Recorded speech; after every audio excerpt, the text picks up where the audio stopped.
Esquecer-se do ser é o grande mal. Todas as calamidades provêm daí. Cuide do que é mais importante, e o que é menor cuidará de si próprio. Você não arruma uma sala escura. Primeiro, você abre a janela. Deixar entrar a luz torna tudo mais fácil.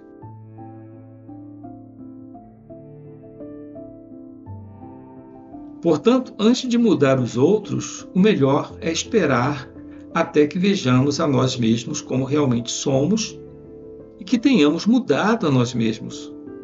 Não há necessidade de ficar dando voltas e mais voltas num questionamento sem fim. Encontre a si próprio e tudo mais entrará nos eixos.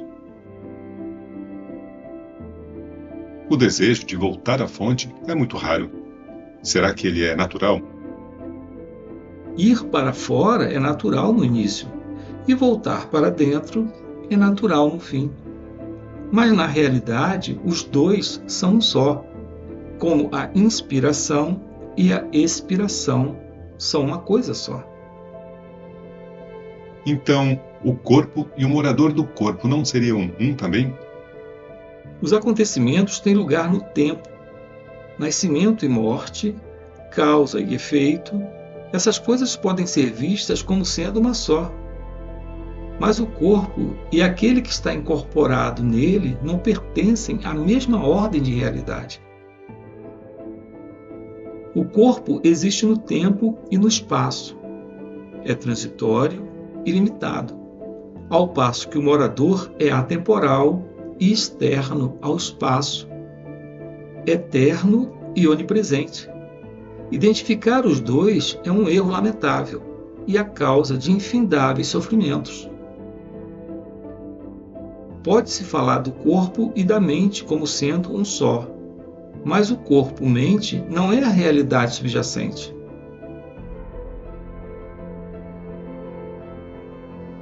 Quem quer que ele seja, o morador está no controle do corpo e, portanto, é responsável por ele. Há um poder universal que controla e é responsável. Então, eu posso fazer tudo o que quiser e pôr a culpa em algum poder universal. Ah, que fácil. Sim, é muito fácil. Simplesmente dê-se conta do movedor único por trás de tudo que se move e deixe tudo por conta dele. Se você não hesitar ou trapacear, esse é o caminho mais curto para a realidade. Permaneça sem desejos nem medo, renunciando a todo controle e a toda responsabilidade. Que loucura! Sim, uma loucura divina. Que há de errado em abandonar a ilusão do controle e da responsabilidade pessoal? Ambos existem apenas na mente.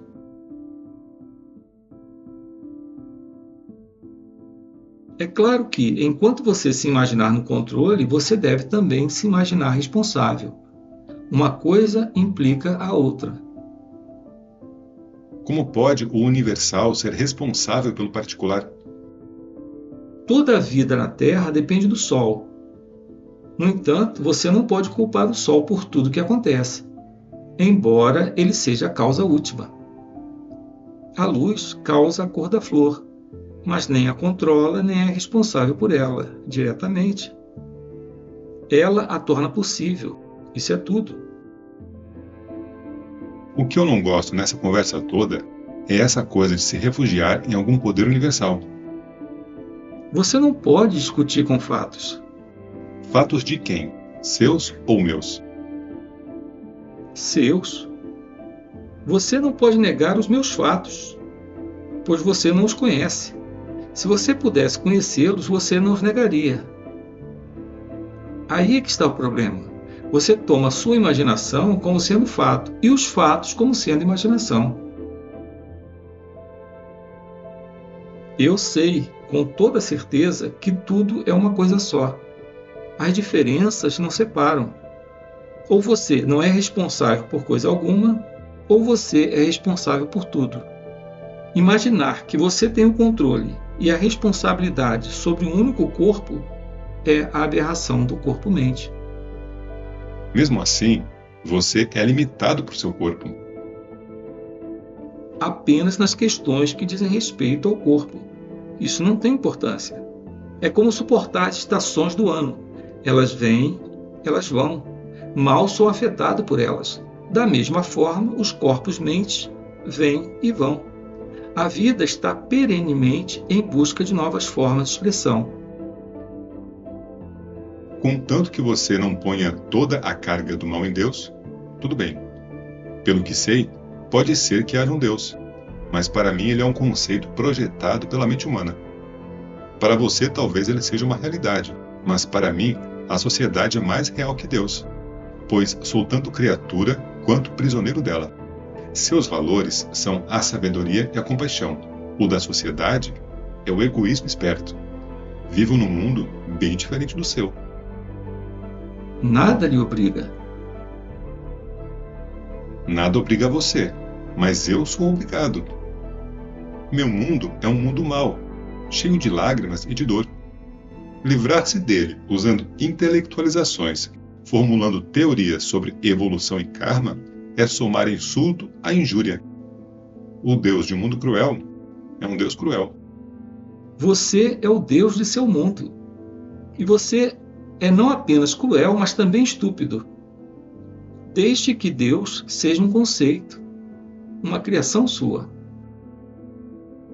Descubra quem você é, como você veio a existir, ansiando pela verdade, pela bondade e pela beleza, num mundo cheio de maldade. De que serve você argumentar a favor ou contra Deus, quando você simplesmente não sabe quem é Deus, nem do que você está falando? O Deus nascido do medo e da esperança, plasmado pelo desejo e pela imaginação, não pode ser o poder que é, a mente e o coração do universo. Concordo que o mundo no qual vivo e o Deus no qual acredito sejam produtos de minha imaginação. Mas de que modo seriam eles criados pelo desejo? Por que eu imaginaria um mundo tão doloroso e um Deus tão indiferente? O que há de errado comigo a ponto de eu me torturar de maneira tão cruel? O homem iluminado vem e me diz: é apenas um sonho que tem que chegar ao fim. Mas ele próprio não seria parte desse sonho? Vejo-me encurralado e não encontro saída. Você diz ser livre. Livre de quê? Pelo amor de Deus, não me limite com palavras. Ilumine-me. Ajude-me a acordar, já que é você que me vê dormindo um sono agitado. Quando digo que sou livre, não faço nada além de afirmar um fato. Se você é adulto, você está livre da infância. Eu estou livre de toda e qualquer distinção ou identificação. Tudo que você puder ouvir, ver ou pensar não é o que eu sou. Estou livre de ser uma percepção ou um conceito. Mesmo assim, você tem um corpo e depende dele. Novamente, você assume que o seu ponto de vista é o único correto. Repito, nunca fui, não sou e jamais serei um corpo. Para mim, isso é um fato. Também eu já vivi sob a ilusão de ter nascido, mas meu guru me fez ver que nascimento e morte são meras ideias. O nascimento é apenas a ideia, eu tenho um corpo. E a morte é a ideia, perdi meu corpo. Agora sei que não sou um corpo. O corpo pode estar lá, ou não. Que diferença faz? O corpo-mente é como uma sala. Ela existe, mas eu não preciso viver nela o tempo todo. No entanto, há um corpo e você cuida dele. O poder que criou o corpo cuida dele. Estamos o tempo todo pulando de um nível a outro. Há dois níveis a considerar: o físico, de fatos, e o mental, de ideias. Eu estou além de ambos. Nem seus fatos, nem suas ideias são meus. O que vejo está além. Atravesse para a minha margem e veja comigo. O que quero dizer é muito simples.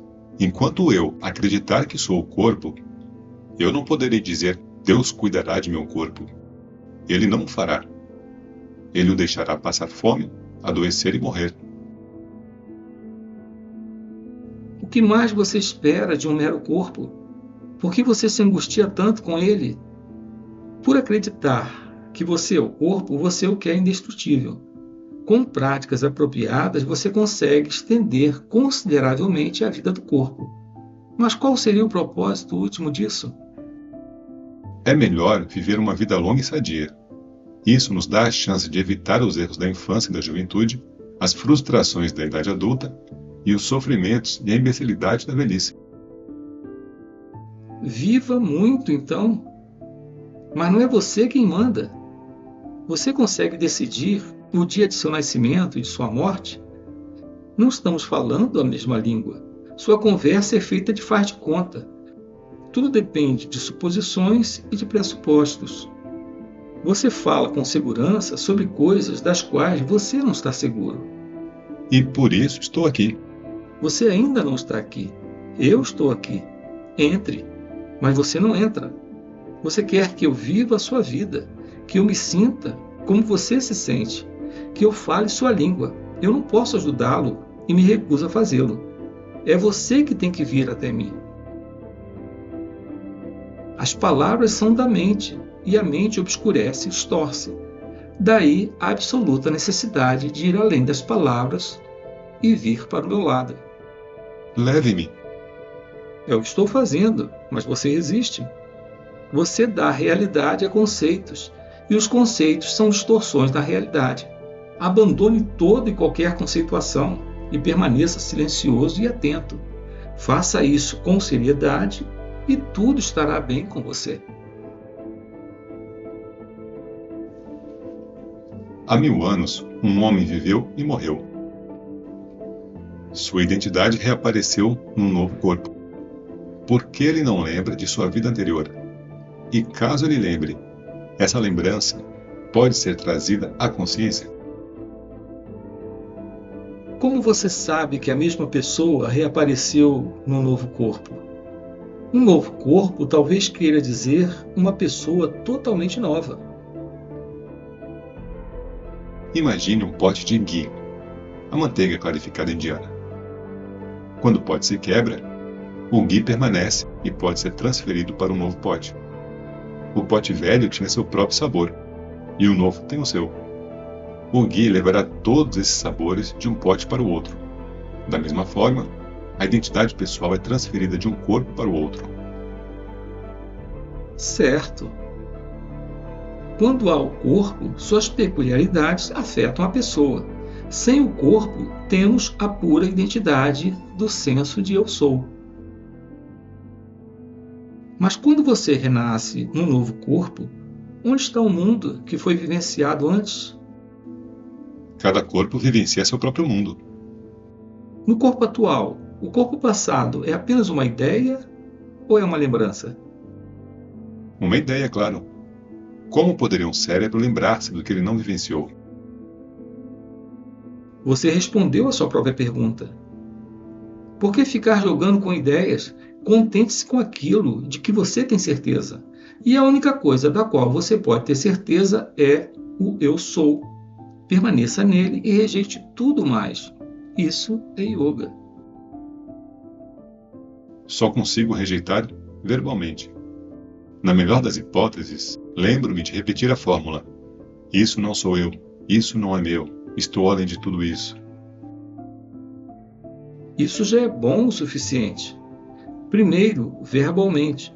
Depois, mental e emocionalmente. Por fim, em ação. Dê atenção à sua realidade interna e ela se revelará. É como bater creme para fazer manteiga. Se você bater da maneira certa, sem parar, o resultado virá, com certeza.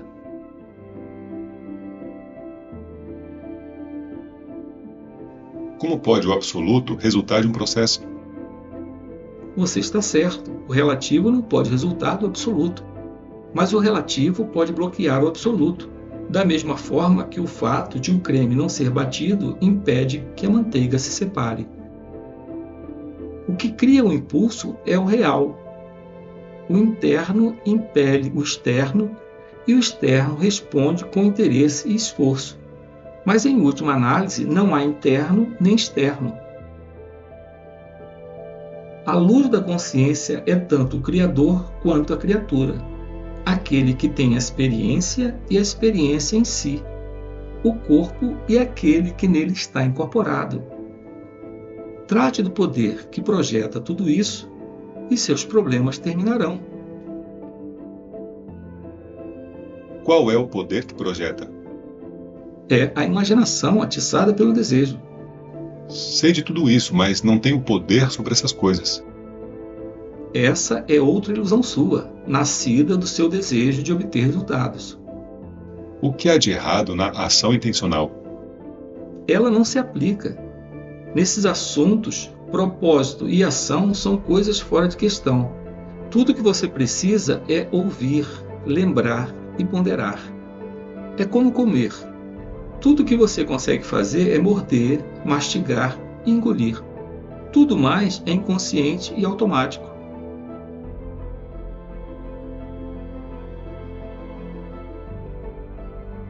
Ouça, lembre-se e entenda. A mente é tanto o ator quanto o palco. Tudo isso é da mente, e você não é a mente. A mente é que nasce e renasce, não você. A mente cria o mundo e toda a maravilhosa variedade que há nele. Como numa boa peça de teatro, há personagens e situações de todos os tipos. É preciso um pouco de cada coisa para fazer um mundo. Numa peça ninguém sofre.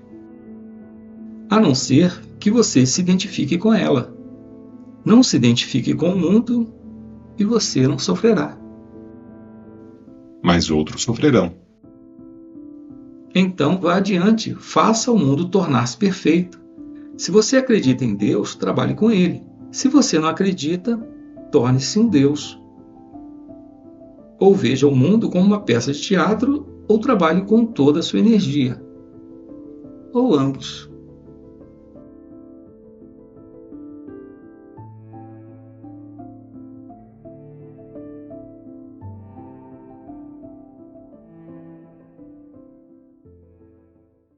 A verdade do que aqui é dito é firme e perene, e a prova disto está naquele que escuta, na profundidade e nas mudanças permanentes em todo o seu ser. Não é alguma coisa que ele possa duvidar, a menos que duvide de sua própria existência, o que é impensável.